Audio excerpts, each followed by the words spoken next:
I'm Alan Gibbons. I'm the initiator of the campaign for the book and a children's author.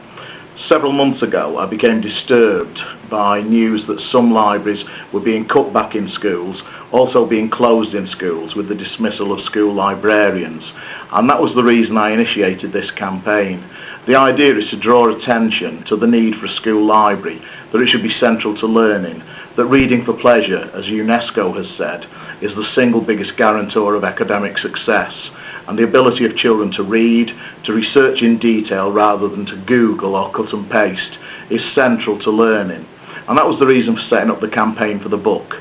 Since then we've tried to have united hundreds of authors, teachers, librarians and other professionals to set up a campaign that can respond to any attempt to cut back, reduce the effectiveness of school libraries or even get rid of them altogether. And that has led to articles in The Guardian, The Observer and many other newspapers, particularly around the case of Claire Broadbelt in Chesterfield,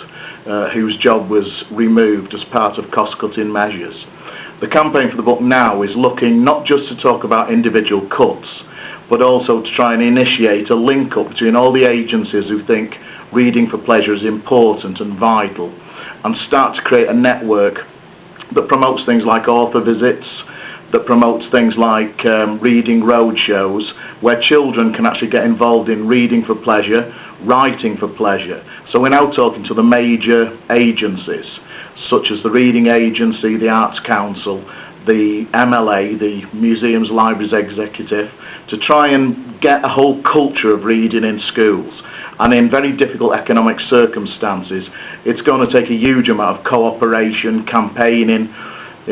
effort to try and keep this profile high, so that when we go into schools we don't just look at reading as something functional, but look at it as something creative, something that is part and parcel of a more inspiring and child-friendly atmosphere in schools, and to replace the tracking and testing regime of recent years with something that's a lot more effective and is a lot more personal to the child.